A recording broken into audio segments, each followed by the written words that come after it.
Dans cette vidéo, on va parler des puissances. Alors déjà, qu'est-ce qu'une puissance? La puissance d'un nombre, c'est ce nombre-là. Donc ce nombre-là, on l'appelle l'exposant. Donc comment on peut lire ceci? Donc ceci peut se lire 3 exposant 2 ou alors 3 à la puissance 2.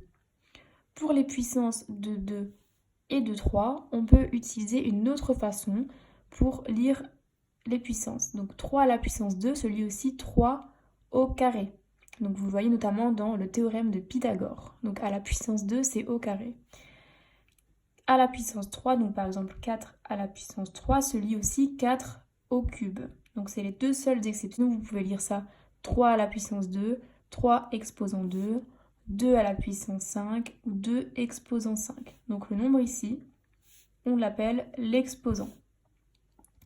Alors, 3 à la puissance 2, qu'est-ce que ça veut dire 3 à la puissance 2? Ça veut dire qu'en fait, on va multiplier 3 par lui-même, d'accord? Et lorsqu'on multiplie 3 par lui-même, on va avoir combien de facteurs dans cette multiplication? Eh bien, on aura 2 facteurs. Donc, on va écrire ça comme ça. 3 à la puissance 2, donc on multiplie 3 par lui-même, et on a 2 facteurs. Donc, on voit 2 fois le chiffre 3 dans ma multiplication. Et 3 fois 3, ça nous fait 9. Ensuite, 2 à la puissance 5. Ça veut toujours dire qu'on multiplie 2 par lui-même, plusieurs fois. D'accord? Et dans cette multiplication, on aura 5 fois le facteur 2. Donc ça nous donne 2 fois 2 fois 2 fois 2 fois 2. 1, 2, 3, 4, 5 fois le 2. D'accord? Voilà. Alors 2 fois 2, 4 fois 2, 8 fois 2, 16 et encore fois 2, 32. Ensuite, 4 à la puissance 3, donc toujours pareil, on va multiplier 4 par lui-même en faisant apparaître 3 fois le facteur 4. Donc 4 fois 4 et encore fois 4. 4 fois 4, 16 et 16 fois 4, 64.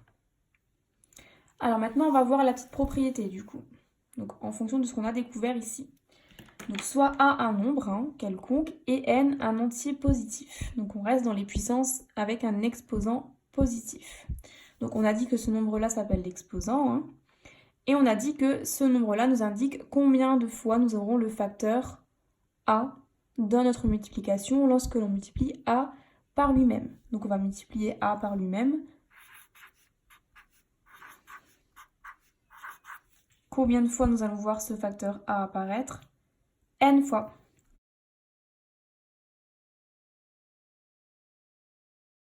N fois le facteur A.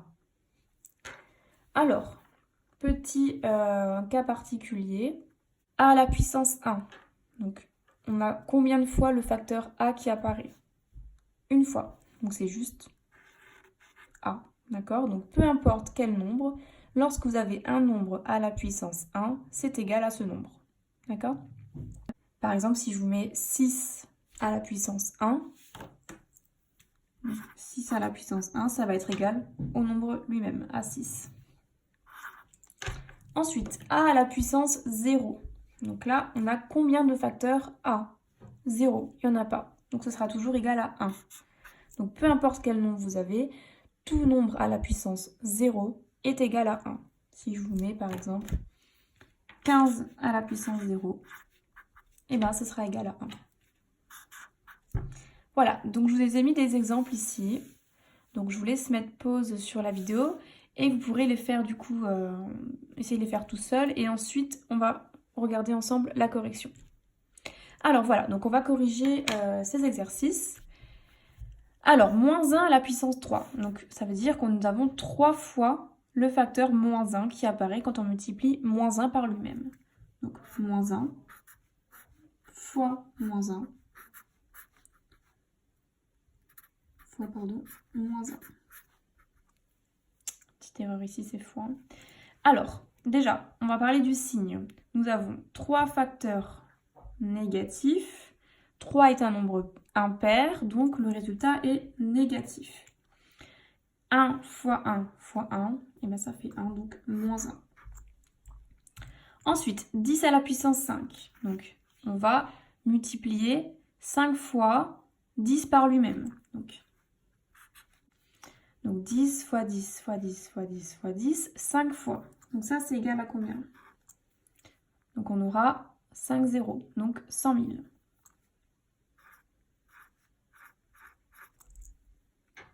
Voilà. Moins 2 à la puissance 4. Donc pareil, on va multiplier moins 2 par lui-même 4 fois. Pour le signe, nous avons 4 facteurs négatifs. 4 est un nombre pair, donc résultat positif. 2 fois 2, 4 fois 2, 8. Et encore fois 2, 16. Donc 16. Ensuite, 9 à la puissance 0. Qu'est-ce qu'on a dit? N'importe quel nombre à la puissance 0 est égal à 1. Donc 9 à la puissance 0 nous donne 1. 7 à la puissance 1. On applique aussi cette règle-là ici. Donc n'importe quel nombre à la puissance 1 est égal au nombre. Donc 7 à la puissance 1, ce sera égal à 7.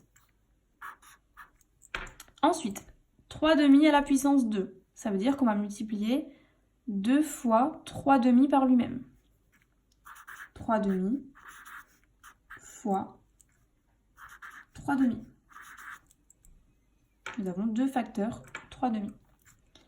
Là, on applique la propriété qui concerne la multiplication de fractions. Donc, on multiplie les numérateurs entre eux et ensuite les dénominateurs entre eux. Donc, 3 fois 3, 9 et 2 fois 2, 4. Donc, c'est égal à 9 quarts. Voilà, donc j'espère que vous avez tout compris. N'hésitez pas à retourner en arrière s'il y a des petites choses qui vous dérangent. Et voilà, la vidéo est terminée.